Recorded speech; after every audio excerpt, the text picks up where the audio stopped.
اب سوال یہ پیدا ہوتا ہے کہ ہر عبادت کا، ہر کام کا ایک نتیجہ ہوتا ہے، اس کا ایک مقصد ہوتا ہے.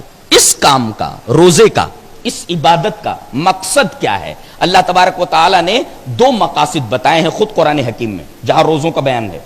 پہلا مقصد، یا ایھا الذین آمنوا کتب علیکم الصیام کما کتب علی الذین من قبلکم لعلکم تتقون. اس روزے کی فرضیت کا مقصد کیا ہے؟ تمہارے اندر تقوی پیدا ہو جائے. اچھا، یہ تقوی کیا ہوتا ہے؟ واٹ از تقوی؟ آپ نے روزہ رکھا، روزے کا مقصد کیا بتایا گیا؟ تقوی. تاکہ روزے کے ذریعے آدمی ایک مقصد کو پالے. کوئی کام آدمی کرتا ہے تو اس کو کچھ ریزلٹ ملنا چاہیے نا، اس کا ایک مقصد ہوتا ہے. تو ہم نے روزہ رکھا، اس روزہ رکھنے سے ہم کو ملے گا کیا؟ اس کام سے ہم کو ملنا کیا ہے؟ بتایا گیا تقوی ملے گا. اگر صحیح طریقے سے آپ نے صوم کے آداب و شرائط برتے. یہ تقوی ہے کیا؟ ابن کثیر اٹھا کر دیکھیں گے آپ، علامہ عماد الدین کی، تو اس میں آپ کو تقوی کی بڑی بہترین تفسیر نظر آئے گی، وہ میں بیان کر دے رہا. حضرت عمر ابن خطاب رضی اللہ تعالی عنہ حضرت ابی ابن کعب سے پوچھتے ہیں، ذرا یہ بتائیے کہ تقوی کسے کہتے ہیں؟ یعنی صحابہ کرام رضوان اللہ تعالی علیہم مجمعین جن کی زبان عربی تھی، کسی اصطلاح کو گہرائی کے ساتھ اس وقت تک نہیں سمجھ پاتے تھے جب تک کہ وہ اپنے سے زیادہ علم والے سے اس کو جان نہ لے. تو حضرت عمر ابن خطاب رضی اللہ تعالیٰ عنہ ابی ابن کعب جو قرآن حکیم کے بڑے ماہر تھے، ان سے پوچھتے ہیں کہ حضرت یہ بتائیے کہ تقوی کیا ہے؟ واٹ از تقوی؟ حضرت ایک مثال سے سمجھاتے ہیں. حضرت ابی ابن کعب رضی اللہ تعالیٰ عنہ کہا کہ جناب، آپ کسی ایسے راستے سے چلے ہیں، گزرے ہیں، ایک راستہ ہے جس کے دونوں طرف خاردار جھاڑیاں ہیں، کانٹے ہیں، اور راستہ بہت تنگ ہے. کہا کہ ہاں. تو کہا کہ بتائیے، راستہ ایک تو بہت تنگ ہے اور راستے کے دونوں طرف خاردار جھاڑیاں ہیں، کانٹے ہیں، تو اس راستے سے آپ کیسے گزرے ہیں؟ یہ بتائیے آپ. انہوں نے کہا کہ شمرت واجتہدت، میں نے کپڑے کو اچھی طرح سمیٹ لیا، دائیں دیکھتے ہوئے، بائیں دیکھتے ہوئے، آگے دیکھتے ہوئے، بڑے احتیاط کے ساتھ میں نے وہ راستہ قطع کیا ہے. اس لیے کہ اگر دائیں نہیں دیکھوں گا تو ہو سکتا ہے کہیں ادھر ادھر چلنے میں، حالانکہ کپڑے کو اچھی طرح سمیٹ لیا گیا ہے، لیکن ادھر ادھر چلنے کی وجہ سے ہو سکتا ہے کہ کپڑا کسی کانٹے میں الجھ جائے.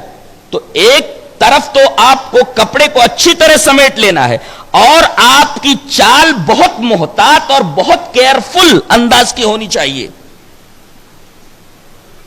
تو کہا کہ میں ایسے راستے سے چلا ہوں، اور چلنے کا یہ طریقہ تھا کہ میں نے کپڑے کو اچھی طرح سمیٹ لیا، یہ شمر تو ہوا، واجتہدت، دائیں طرف دیکھتے ہوئے، بائیں طرف دیکھتے ہوئے، آگے دیکھتے ہوئے، بہت کیئرفل انداز سے، بہت محتاط انداز سے میں نے وہ راستہ قطع کیا ہے.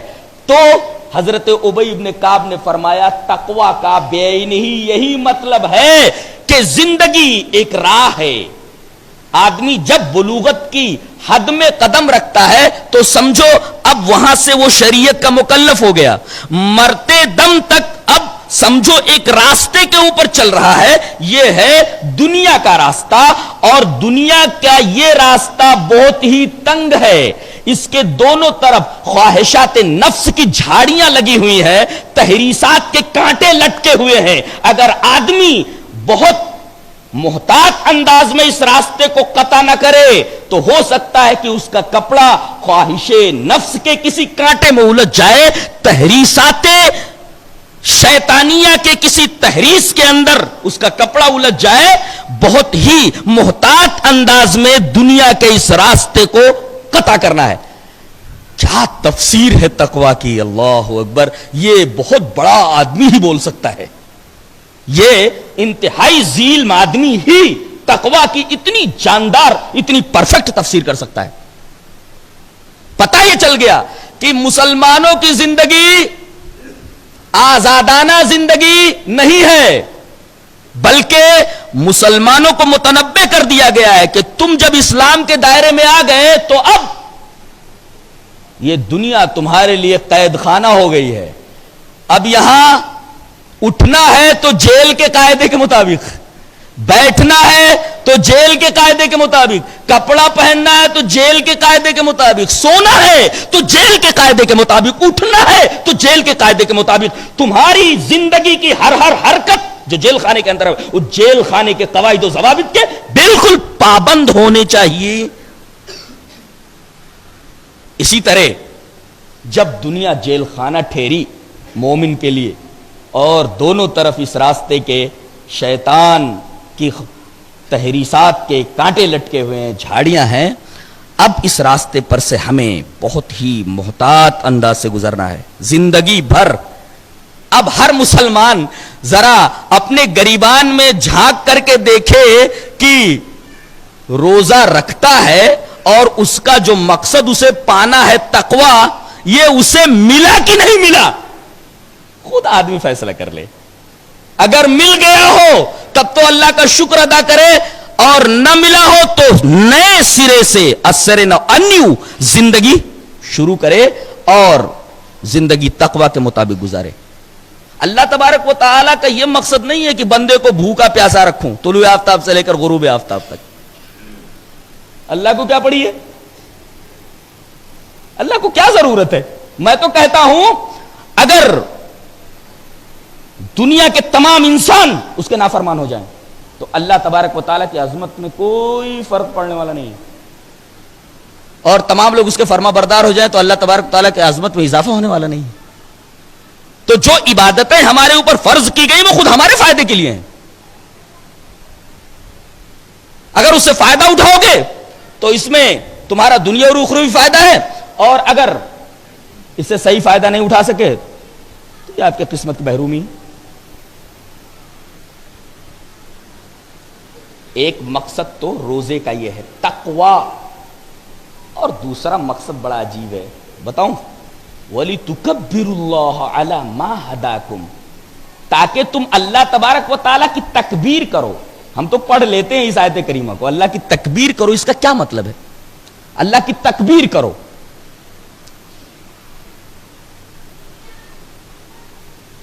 تکبیر کرنے کا مطلب ہوتا ہے اللہ کو بڑا سمجھنا.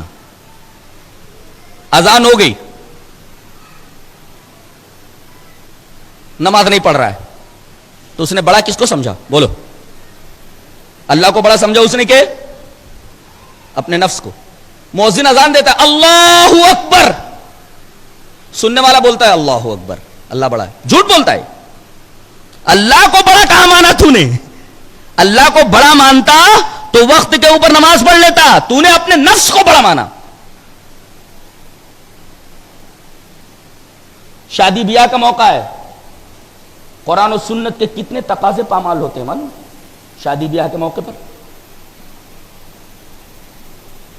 قرآن کے کتنے قانون مجروح ہوتے ہیں، حدیث کے کتنے قوانین کے اوپر ضرب پڑتی ہے. تو تم نے اللہ کو کہاں بڑا مانا؟ تم نے تو اپنی ناک کو بڑا مانا، تم نے تو اپنے نفس کو بڑا مانا. حدیث میں ہے کہ ایک بھائی دوسرے بھائی سے 3 دن سے زیادہ ناراض نہ رہے. مومن کا دل بہت کشادہ ہوتا ہے، پوری دنیا سما جائے. محبت اور اخوت کا درس دیتا ہے اسلام. 3 دن سے زیادہ کسی بھائی سے منہ نہ موڑو، اس سے ملو. نہیں مل رہے منہ پھیر لے رہے. تو اللہ بڑا، اللہ کا رسول بڑا کہ تمہارا نفس بڑا؟ شریعت کی کتنی باتیں سنتے ہو، قرآن کی کتنی باتیں سنتے ہو، حدیث کی کتنی باتیں سنتے ہو، ایک بات مانتے ہو تو تمہارا نفس بڑا کہ اللہ بڑا؟ تو بولتا اللہ اکبر کہ تو بالکل صحیح بولا، تو جھوٹ بول رہا ہے، تو اللہ کو کہاں بڑا ماننا ہے؟ تو اپنے نفس کو بڑا مان رہا ہے. روزے کی فرضیت کا دوسرا مقصد وَلِتُكَبِّرُ اللَّهَ، جہاں روزوں کا بیان ہے آگے یہ لفظ موجود ہے وَلِتُكَبِّرُ اللَّهَ عَلَى مَا هَدَاكُمْ، تاکہ تم اللہ کی کبریائی کرو، اللہ کو بڑا مانو. دیکھو کتنی عجیب بات ہے. صبح اس نے کھانا کھا لیا، طلوع آفتاب سے لے کر غروب آفتاب تک تنہائی میں بھی ہو، پیاس لگی ہوئی ہے، دیکھ رہا ہے کہ آس پاس کوئی نہیں ہے، چاہے تو پانی پی سکتا ہے، چاہے تو کھانا کھا سکتا ہے.